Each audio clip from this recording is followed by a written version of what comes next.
All right, everyone, you know what time it is. It's your favorite time, Spectrum Mobile, 7 p.m. Time to start off our Bible study. Thank you guys once again all for being here. Very encouraged by everybody's presence and to this point, everybody's contribution and things that you were saying in class and questions you're asking and guidance that you're offering. I think we have a great group here, and I want to hear from everybody that has anything to say. A few people have told me, hey, I was going to say this, but you didn't see me raise my hand or whatever. Stop me. I promise you, what I'm about to say is not more important than what you are trying to say. So stop me, get my attention, whatever, you just shout it out. I do want to hear from you, and so does everybody else. So just want to say that.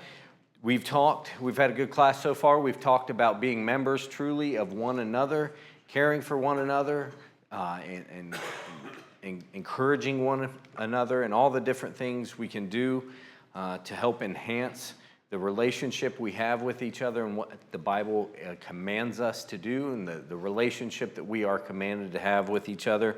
Like I've said, I think this is a group that is really good at that, but we can always get better and better and help others and spread that message. So lesson 5 today, we will talk about greeting one another. This is not something that, even when I looked at the material, I thought, I don't know that I have 45 minutes of real good stuff there. So I think we will talk about some other things. I've done a little research on, I guess, social sciences that have been done in churches and what it goes a long way with the membership and what makes people feel valued and what keeps people staying around. So we'll talk about that. Obviously, we know, first and foremost, the heart of an individual is not something that we can control. We know that at the end of the day, their desire must be for Christ, and that will be the chief thing that keeps them going. However, along the way, we can either be a great help to that process of them pursuing Christ, or we can be a hindrance. And maybe we can be indifferent with our performance, but we certainly want to be what the Bible commands us to be in being helpful in other people's quest to pursue Christ. And I think we've seen in the scriptures, part of pursuing Christ is pursuing your brother and your sister in Christ. So in greeting, though, we will talk a little bit about this, and then I will go over some things and ask you to maybe respond and let me know how you feel about them. But the greeting, we are looking at Romans chapter 16. Paul names approximately 26 people. When he's writing his letter, he seems to have remembered a lot of names, and he says, greet one another with holy kiss, greet this person, and this person, and this. When you read through that, you see it gets very personal. I guess I don't want to give away any answers, but what does that tell you about Paul's relationship with this congregation when he is able to write all those names down? How much easier would it have been to say, tell everybody I said hello, and I love them deeply, and I care for them in the Lord? But, huh? He wanted to make it personal. So he wanted to make it personal. Familiar with the congregation. Yes, he had to remember those names, and what about those people needed to be that he remembered. He wanted them to remember. So, yes, it is. It's very intentional. I'm naming these people specifically. I care about them, and you should too, right? What's it say that he remembered? How many, Dr. Moore, random question. Is there the churches to which Paul traveled to on his missionary journeys and wrote epistles to, the Asia Minor, the Corinth, that region, do we have an estimated number of saints that people think were in those, say, even in the 7 churches of Asia in the first century?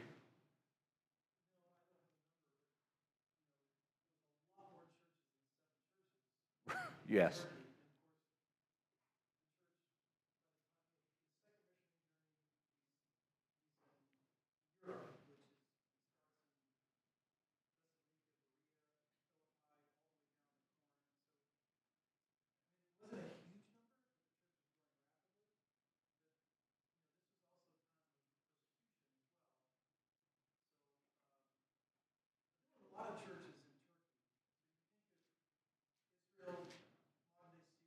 Mm-hmm.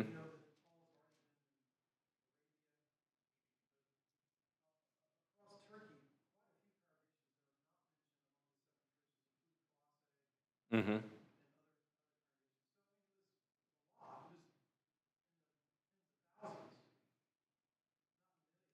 Right. But I mean, even at that number, the amount of saints that Paul interacted with, and he says, these people specifically, I'm remembering you, you meant something to me.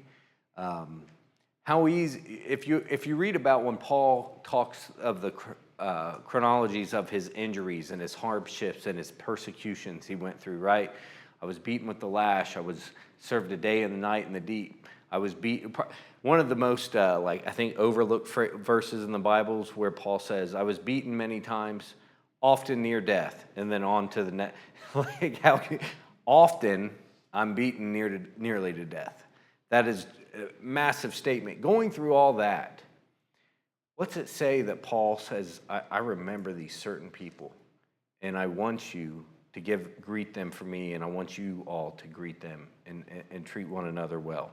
Do you think the relationship that he built with them really meant something to him?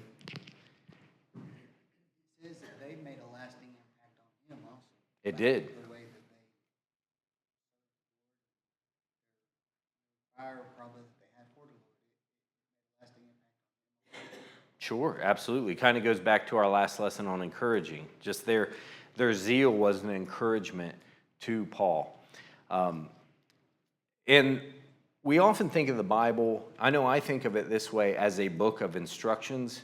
I look at the pattern and the example that is written down. I think that means that's going to show me how to have orderly worship, show me how to pursue the Lord correctly in my life.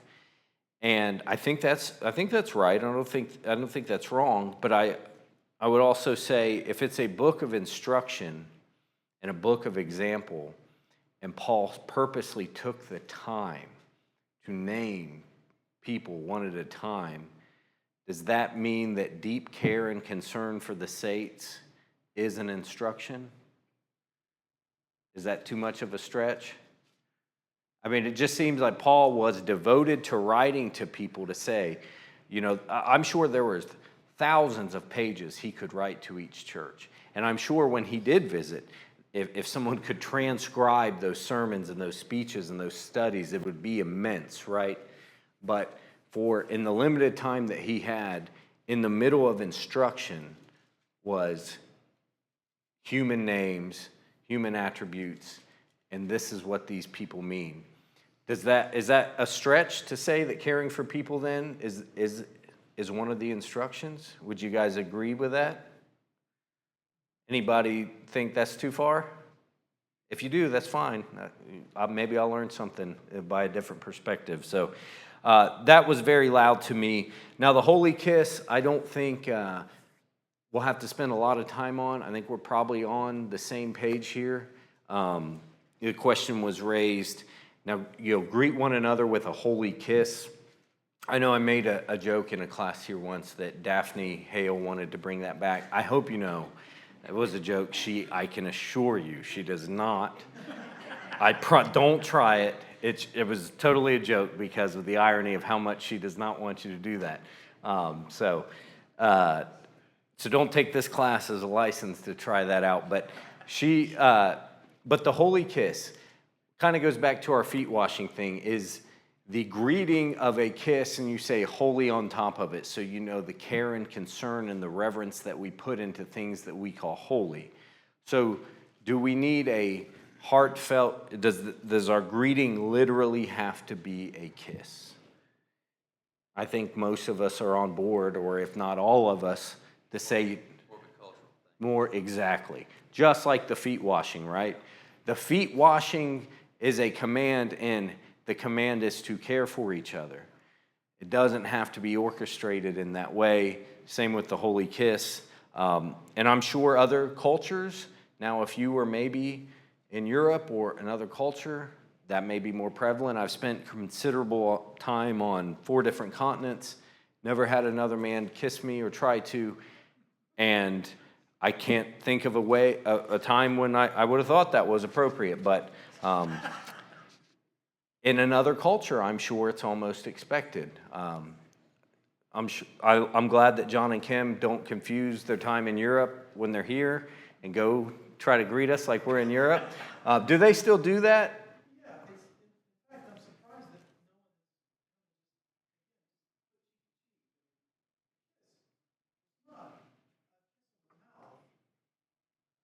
no one, everyone knows that. It's a very,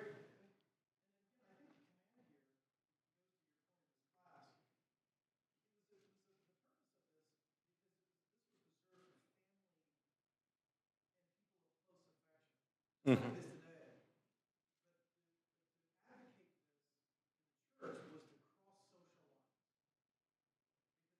church was so stratified with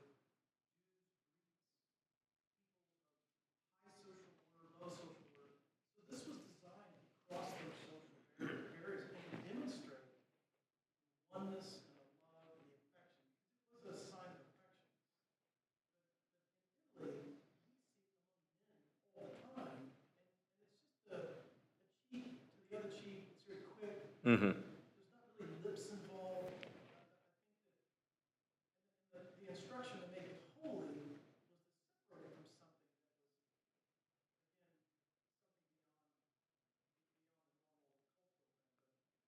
from something that was designed to cross those social barriers that Absolutely, and that kind of brings you to the point, like, holy means not only, I guess they would have a couple barriers there, and with the church having a largely Jewish presence early and the Gentiles beginning to come in, if you're not going to eat, if these Jews had trouble, and they did have trouble even eating and associating with Gentiles, do you think to give them the same greeting they gave their mother or father would be an issue for them?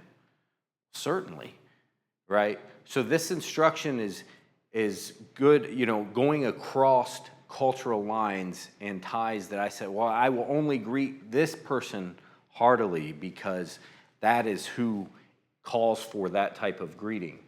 Well, Paul here says, these people, they call for that greeting, and then another step, a holy kiss, a greeting that is reserved for something very special. Maybe, and in some cases, it can surpass the feeling for family. I'm sure that all of us are probably, sadly, been in a position where the blood of Christ and the bond you have with certain Christians surpasses that of what you have with blood family because of maybe decisions that they've made. And I think that's, Paul's aware of that and shows this by design, by example. So the greeting that we give each other must supersede a superficial greeting, and it must be done with intentionality and purpose to demonstrate that the people in this room are the most important people in your life. And as we read from those extra biblical excerpts, remember the one writer that I read that said, if you are going to share immortal things with these people, why would you not share the mortal with them? If you are going to share immortality and eternity with someone, then why wouldn't they get the most grand greeting that you would give anybody? The challenge with that today, I think, if we look at practical terms in our lives, I know I'm not the best at this, is, by the time you get here, you're tired, and again, you wrestled a toddler and, had a shouting match over what color cup they were drinking out of that morning, and you come here and you're a little drained, and maybe even though people there, people at church, they know I like them, at least I hope they think they know that, but I may not always do the warmest greeting every time. And again, the monotony, we see each other a lot, so it's easy to get a little lackadaisical with what how we interact with each other. I will say, now, if I come into the building and I'm a little tired and people can see that, I would imagine most of you would say, like, I know Johnny, He's good. He's probably a little tired, a little ran down. Didn't mean anything by it. Most will say that, and I'm glad, and I would give you all that grace as well. However, there could be a small percentage that don't recognize that. And especially, what about if someone's a visitor, an outsider, or doesn't know me very well at all? They're probably going to read into it. I probably would. Because if I didn't care for someone, you guys ever see people at work? You guys got any coworkers? It's a fun exercise. You got a couple coworkers that don't really get along real well? When they're forced together, how do they greet each other? Pretty, right? Just very, very lax, right? So if I were to greet someone I had tension with like that, then it would stand to reason if I greeted anyone here like that, it's conceivable they could think I have some kind of tension with them. So just things to look out for, that it is easy to fall into that and to not be intentional sometimes with how we greet one another. But it certainly goes, I would say, well beyond that. And a lot of the things we've been talking about do extend beyond that. But to show, it is very important to show your care and concern for one another when you are together, and to let people know when I'm shaking hands with you guys. I mean, I shake hands with people all day at work, but I know in my heart, I know in my mind, it's different with you guys, right? Like the author, like what we read, I'm sharing immortality with these people, and it means more. If we're always the best at showing that it means more, I don't know. It was strange. I was never really the handshake guy that was also a hugger, but I noticed when I moved back last summer for like the first 2 months, I was like, I think I kind of became a hugger. And I need to calm down a little bit, but I haven't seen these folks in a long time, and it felt so good to be back. And I think were you upset about my return? No, go ahead.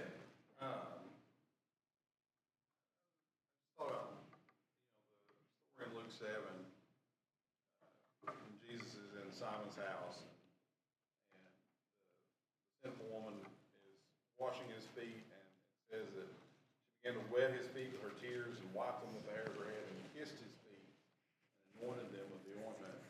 And then when he goes on and tells Simon the parable, and it says, see this woman, I entered your house and you gave me no water for my feet. She has wet my feet with her tears and wiped them with her hair. You gave me no kiss, but from the time I came in, she has not ceased to kiss my feet. She demonstrated her love for Jesus, her affection for him, her appreciation for who he was and what he came to do by those things, by those, obviously this is worship in a lot of ways, but she's also demonstrating affection. And I think what we're talking about here is, if we say that we love the brethren, we love the church, but we don't demonstrate, even the most basic affection for one another, and greet one another, and things like that, it kind of reveals, I think, something about our heart. And I just thought that was an interesting thing to think about in this context. And you think about Judas. How did he greet Jesus? Mm-hmm. Betrayed him, and that made it all the more betrayal that he greeted him with that kiss, knowing full well what he was doing. Yeah, that's when you highlighted. I appreciate you highlighting her example of the emotion, that she didn't hold it back.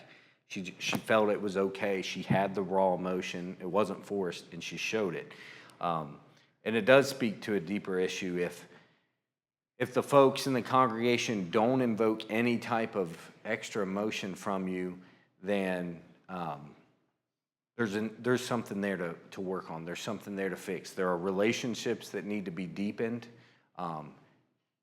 I'm not blaming one party or another, but it could be all the way around.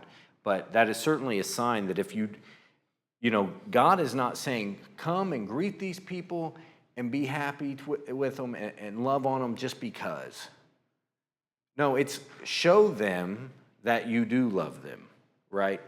And that I understand that love and that trust must be built over time, but if it feels very unnatural and you don't have that affection, well, then it probably means it's time to go to work on the other things that we've been talking about and serving each other so that you do have the heart for them. I have a funny story to tell you about one of my shortcomings in this. But before that, does anybody have any comments or questions or follow-ups? Yes, ma'am.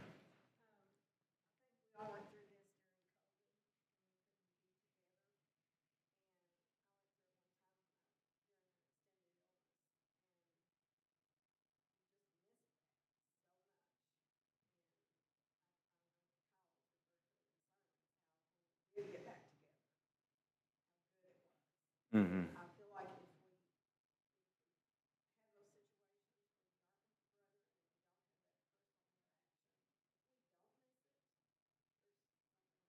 Yeah.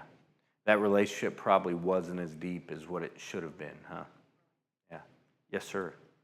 Fact check me on this. He was in Rome for 2 years. Fact check. Let me find my fantastic fact check rectangle. I hate to just keep calling on the cheat code, but is it 2 years? Paul's in Rome? Yes. Paul in Rome for 2 years. All right. Just something that Dr. John said. This greeting was reserved for close relationships. How deep are those relationships? 2 years. 2 years. There, and you think about the relationships that we have. We don't see each other that much. Yeah. As much as this culture would have. Yes. Closeness and you see the ups and downs, the baselines, the variations and stuff. You would want to greet Yes. like that, having that. Yep. I remember the first time that I was here.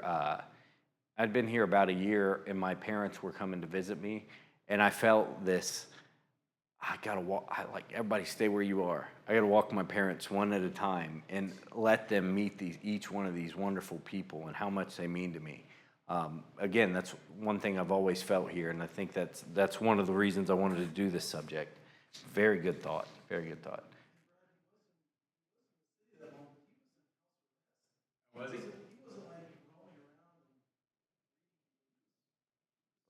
Like a house arrest, barracks type of.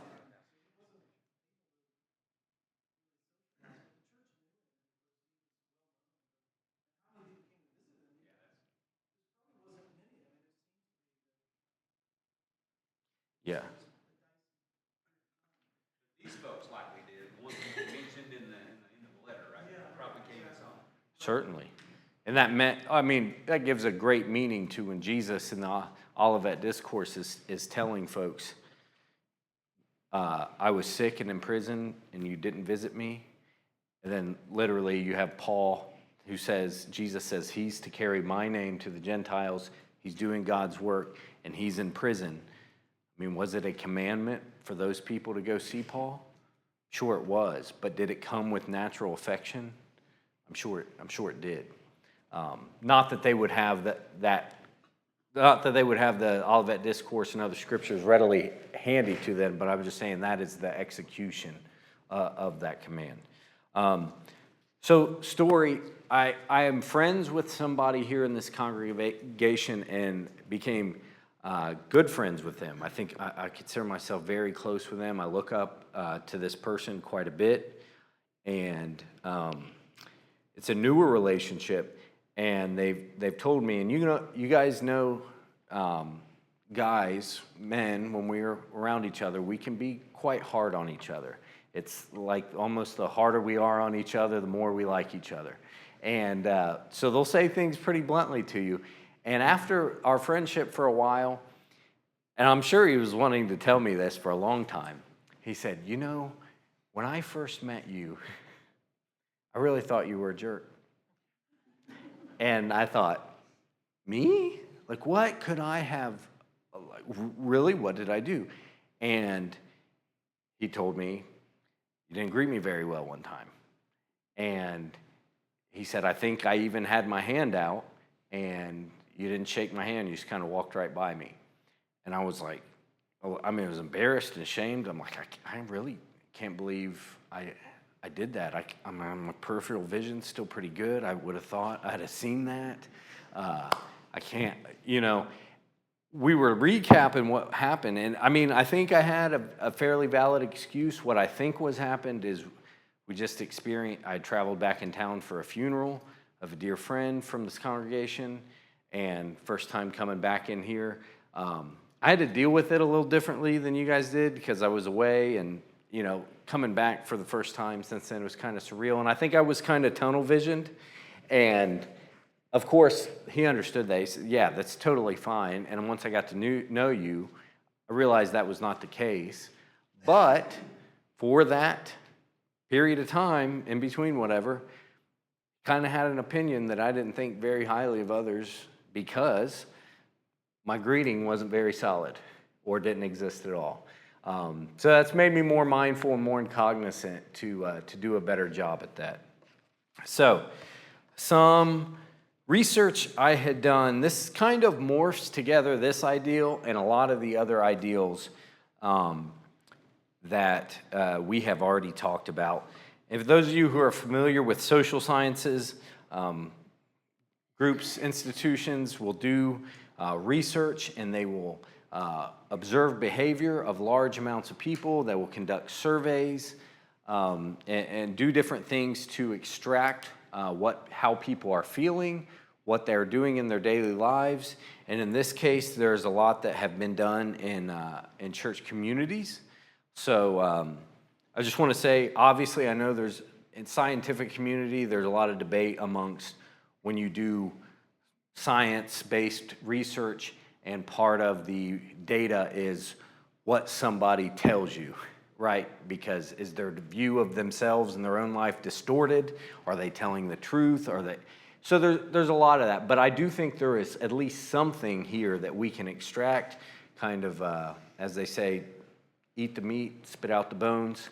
And also, we know a lot of different churches around the country, around the world, practice and do things that we don't particularly love to be a part of.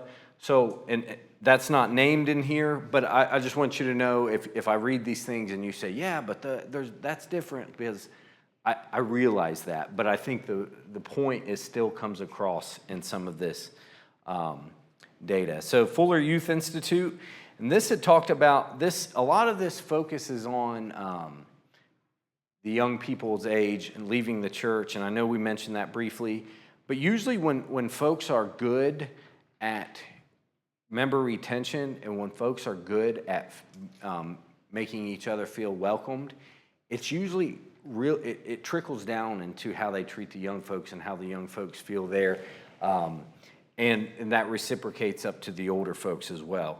So this study that they did says that warm relationships are one of 6 evidence-based core commitments shared by churches that meaningfully involve and retain 15 to 29-year-olds.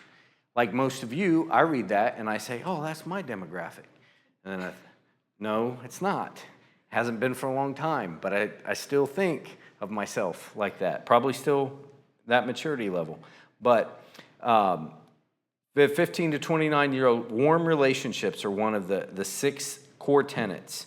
And this was a large research, 10,000 hours of field work, over 1,300 interviews, and they emphasized, and they went to hundreds of different congregations. A warm community, warm relationships with peer engagement and intergenerational friendships. So people in different generations making friendships are some of the things that are core things that strong groups that retain young people well had. And I know that can be a challenge, especially a group our size. You got a lot of different age gaps, but those intergenerational friendships, I think that goes to show that there are good young folks that are interested in learning from the older folks and spending time with them, and vice versa. And I think that is something to look at. Lifeway Research also did a research piece, and this was really, really eye-opening to what we're talking about today. It says that they repeatedly found that first impressions, or the approximate first 10 minutes of someone's interaction in a congregation, showed a strong influence whether or not newcomers felt welcomed or returned. The first 10 minutes, and like they say, you only get one chance to make a first impression, that first 10 minutes. So one thing they mentioned that was really good for this, intentional greeters. I think the greeter duty was added sometime between when I lived here the first time and now. I think, and looking at this, I thought, wow, that's a really good addition, to have someone intentionally being able to make sure everybody feels welcome. Thoughtful follow-up. Thoughtful follow-up really meant a lot to these people and kept them engaged, and deeper relational connection, not just surface friendship. So I, as a visitor at one point in time, I remember getting that thoughtful follow-up in the form of several cards. And even now, I'll look on the inside and see like that was intentional, and you guys had a work group, and I'm sure Tim said, hey, there was this guy that was here, and let's call him. Even knowing that, it still feels really good to be on the receiving end of that. It feels really good to know that people care, and it almost says, hey, I know you were just one person in a sea of a big people, but we remembered you, and we'd like to see you again. And that really, really speaks volumes. Another thing that showed up in a lot of these studies over and over was small group belonging and small group interactions. Has anybody ever heard of congregations doing that, things like that? They like, hey, on Sunday nights we do small group, or throughout the week we do a small group, and they rotate it so they don't get cliquey, right? But it may be, you guys may be in a group, and this month you meet in people's houses or whatever, and the next month we shuffle, right? And it'll be at someone different's houses. And I'm not trying to preach a doctrine or a command of something here, but just seeing that meant a lot to people in these studies, that built deep connections, was really telling. And these were in the forms of Bible study, prayer service, or groups. Again, it doesn't always have to be an like quote unquote organized thing. It doesn't have to be on a roster back there for you to get together with a group of saints. But I think the organization does help some folks and some groups. But I'm interested in your feedback. Why do you think consistently that was mentioned over and over across these different studies of why folks felt more welcomed and were retained longer when groups had small group studies and small group interactions together? And I don't know the answer. This is not like, I don't have a cheat sheet here. But what does that say to you? Why do you think that was so important? Ms. Kim?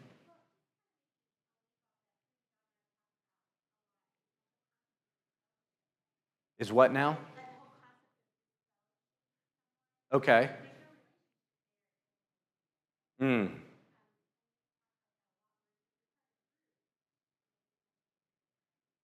Yes. Yeah, it does. I've heard that before. I've heard of, withdrawal of fellowship happening, and people say, like, nothing changed. Like, it wasn't a punishment, or it wasn't a impact in the life, because that part of the relationship never existed. Is that kind of where you were going with that? Yeah. Yeah, that says a lot.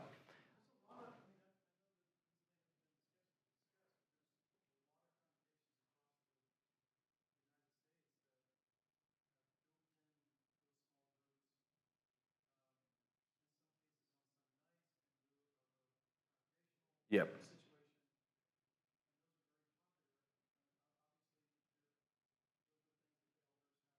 Right.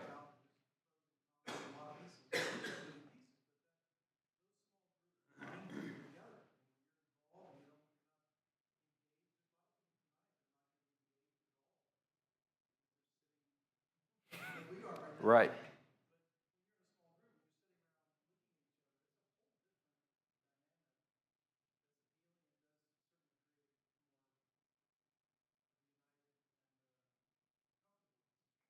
It does. It does. And it's the human psychology, biology, whatever you want to call it. It's unavoidable. When you're intentional in a group with people, it's unavoidable that a connection is going to happen. Yes, sir. John's point, probably have what, 5, 10 minutes before service starts? Mhm. Interacting?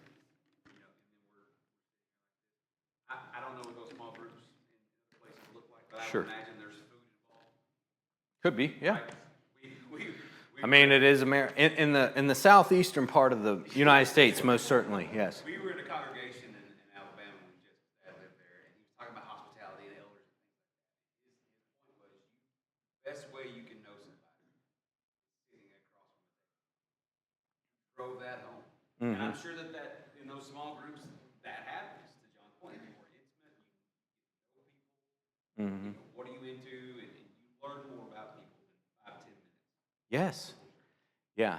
And you remember how we talked about last week, some people require you to peel back the layer of the onion before you get to understand what they're thinking and what issues they're having and how you can help. That's another way to gain trust. Or you meet somebody that has an interest that someone else has. Why do you connect these two? Yes. You know, there's all Yeah. kinds of And so many times in the church, I've made deep friendships with someone that, like, if I went to school with them, I don't know that we would just have a great, like, I just read it that we had different interests. And I end up being really good friends with people inside the church because of something that forced me to interact with them. I think Jonathan and I didn't become really close till probably the last year that I lived here. And once we came close, I was like, man, I really feel like I wasted 2 years of, you know, and I like told you, he showed up at my 30th birthday when I lived in Virginia, and we've been out of state fishing together, and that's probably the strongest bond you can have with a man, other than being a Christian. And there's a lot of deep relationships that come. And what I will also say about the small group is, and I don't like to do the ask for raise a hand, but I'll just ask me. I can raise my hand loudly and high and say that there are people in this congregation I wish I knew better. And when you get these mixed and blended and rotated groups, and again, it doesn't have to be something like the church leadership here puts in place. We can do things on our own. These other groups that do it like that, like we've mentioned before, that was decided that was best for them locally. But that forced interaction with getting to know people that I wouldn't have known before is something that's really valuable. Yes, sir. The elders had things like that in mind, similar to that, work groups, Yeah. month to try to meet one Sunday night or something after services at someone's house. Spend time together, because usually you've got together to meet like that. And that's what they indicated to me when we started this back in 2010. Smaller people, smaller groups together so they can Yeah. interact more. And that's why we shuffle them every 6 months. That way, the next time, you're gonna be with some different people. Yeah. And we don't always get that done every month. Sure. Hard, busy months, but. Yeah, yeah. No, that is a good thought on that. And I will say, you guys, if you remember Brother Royce Purcell, and everybody loved Royce. He was just a fantastic human being and great Christian, great brother. The reason I think I had any relationship with him beyond just being friendly at church is because of going to visit people together. I think he was the first person that went with me to see Ray Cunningham, and he kind of taught me, hey, come with me. I'll tell you who these people are that we're going to visit and what the backstory is, and we got to be friends with that. And I think Royce, he was healthy when we started, and he didn't live another year. And I would not have ever gotten an opportunity to know such a great man had we not done that together. So the vision that they had, was fruitful, certainly. A few other things that I did highlight in this. One of the other core commitments, fueling a warm community, described as choosing warm peer and intergenerational friendships over simply cool programs. So that's what's interesting. So I think a lot of people will say, this is not a Church of Christ specific type of research. So with that being said, you're open to a lot of groups that may say things, and you've heard this before, is, hey, we got to have these fun, trendy things. We got to have sports and this and that to attract the young people. And what the feedback from the survey was from many, probably predominantly non-Church of Christ members, is that having a true warm relationship and community was better to me than having that cool program. If you think young people don't pick up on what really matters and who is really there for them, they do, and it means something. Sometime all these kids that sit up here, if you could pick their brain, they'll be able to tell you, if you invest time in them, something that you taught them, something that you did for them, and why it meant a lot to them and why it helps them continue on and being a Christian. And that was the feedback that continued throughout small groups, warm connections, and especially wanted to highlight again the first 10-minute interaction was really telling to people, almost like something that couldn't be undone. I don't know how many of you here are married and had a bad first impression with your spouse. Probably not very many, and if you did, it probably took a little bit of time to overcome that. Just messing up the first few minutes can take a long time to undo. So remember that across all of our relationships. Any questions or comments that you guys have? Anything that jumps out to you from our study and from some of the research that was done to talk about relationships within the church?